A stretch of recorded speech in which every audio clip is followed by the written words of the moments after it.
Hey everyone, it's Shane here, and welcome back to another episode of This is the New Year.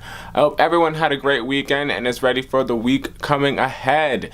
Now, I had a video originally planned to do today, but I've been thinking about this other thing the last few days, so I decided to talk about that instead.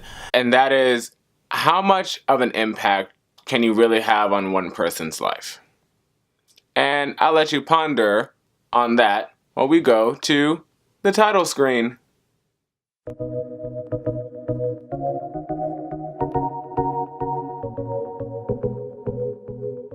So, as most of you know, after clawing my way out of the pits of retail, I started working with children.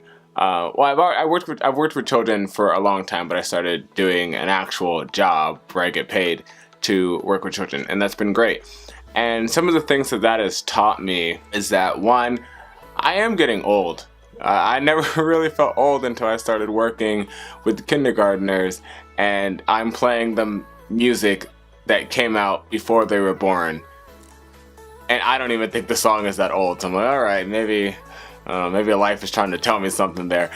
So I work at this summer camp, and it's so crazy for me to sort of have that experience now, being sort of like a camp counselor, because when I was in camp, like when I went to camps when I was a kid, I remember having camp counselors, ones that I really liked and ones that I really didn't like too much. And so I sort of like to look at everything as like a movie. That's how I like to view life. And so I'm always like looking back and reflecting on my life. One thing I like to do a lot is I think so much about just the past and things, and try to make things make sense to me with new information. I self-analyze a lot. But so I reflect back on my past a lot as a child, since I've been working with kids so much, and just to sort of see the similarities and differences to the kids I'm working with now and how I was a kid back then. And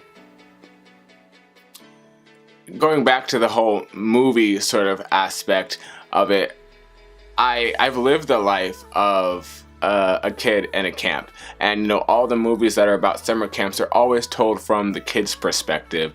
They're never told from like the camp counselor perspective or like the volunteer or assistant perspective. You don't really know what that life is. You don't really know what those people do outside of the camp. You don't really know how they even necessarily feel about the camp or feel about the kids, because it's always the kids' sort of perspective on that. So now, fast forwarding in my life, now that I am like a camp counselor, I get both sides of the story, and I get the amazing opportunity to really interact with these kids in the way I wish that people would have interacted with me, or how I would have gotten the chance. I really get the chance to be there for them, to talk to them, to really make sure that they learn social skills and grow into, as much as possible as I can, grow into, well-behaved older children society. And I don't take that lightly at all. It's a sometimes very daunting, sometimes very really scary responsibility. There's like so much weight in your job, and you can really change these kids' lives.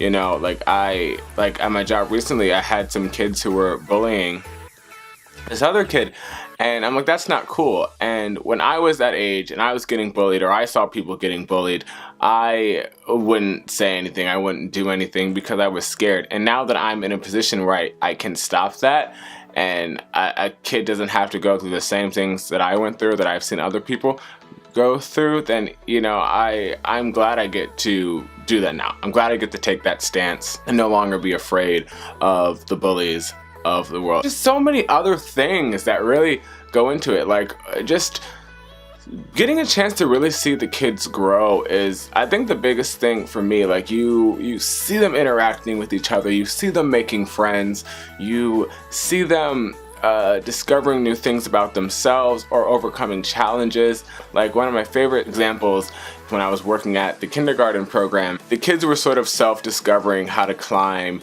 and jump off of things, and it's technically against the rules, but I said, you know what? If this is what they're sort of naturally progressing towards, this sort of climbing and jumping phase of their life, I want to at least, me being Shayne, not me being like teacher Shayne, me just being Shayne. I said, well, I want them to at least be able to do it properly and know they're doing it in a safe environment. Then they go and try and do it somewhere else and they get hurt, and that's just my heart showing. So I took the time to teach them how to properly climb and jump off things. And this one kid, he was so scared to put his leg over the railing so he could jump off. He would cry if I didn't help him do it.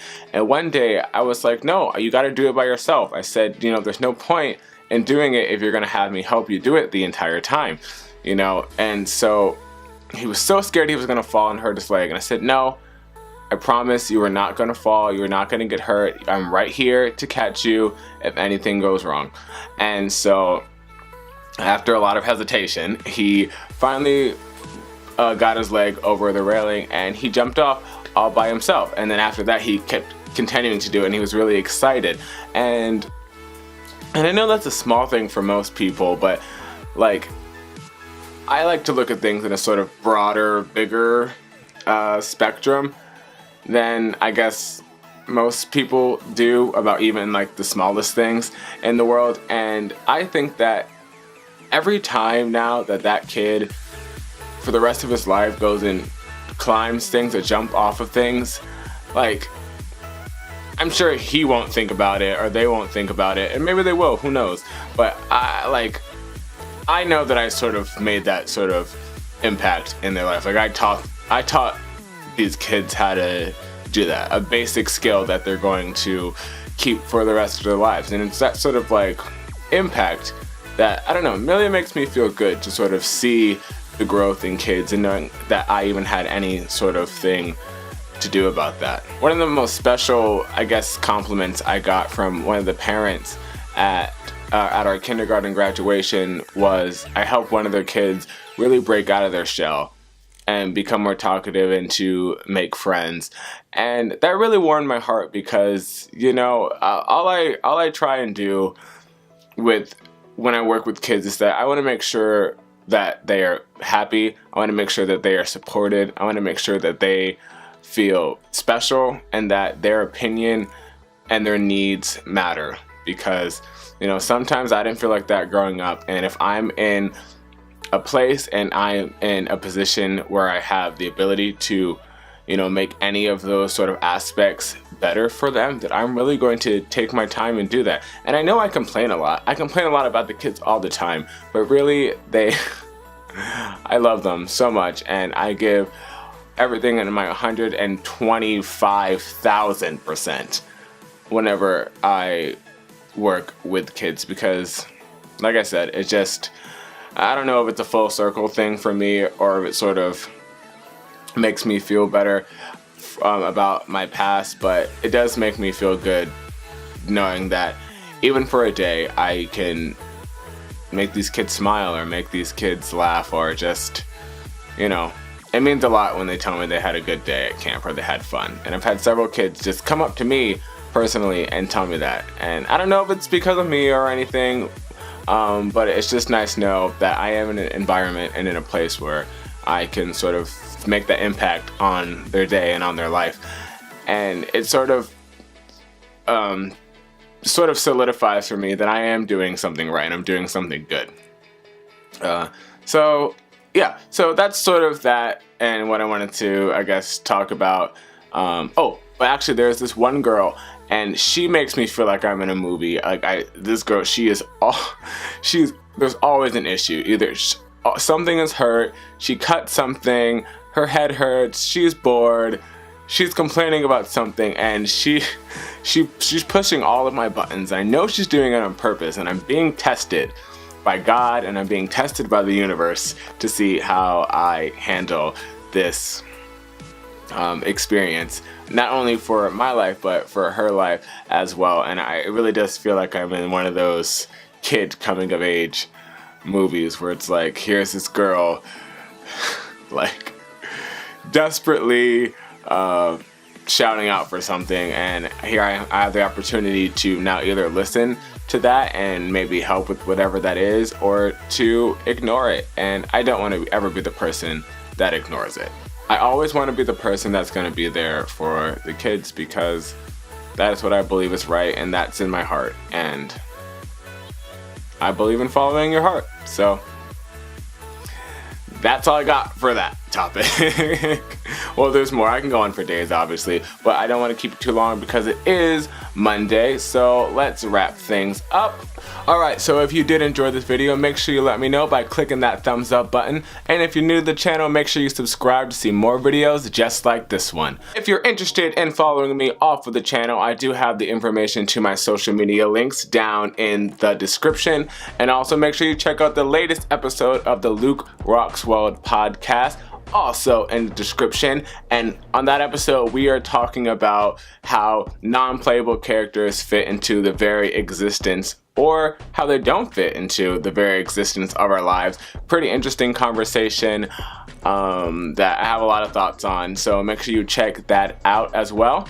And until next time, this is me reminding you that every day really is a new chance to live, so make sure you are taking advantage of every opportunity, because you don't know which one is going to lead to your door of happiness. Alright, you guys stay blessed, and I'll see you on Wednesday for another video! Alright, see you guys.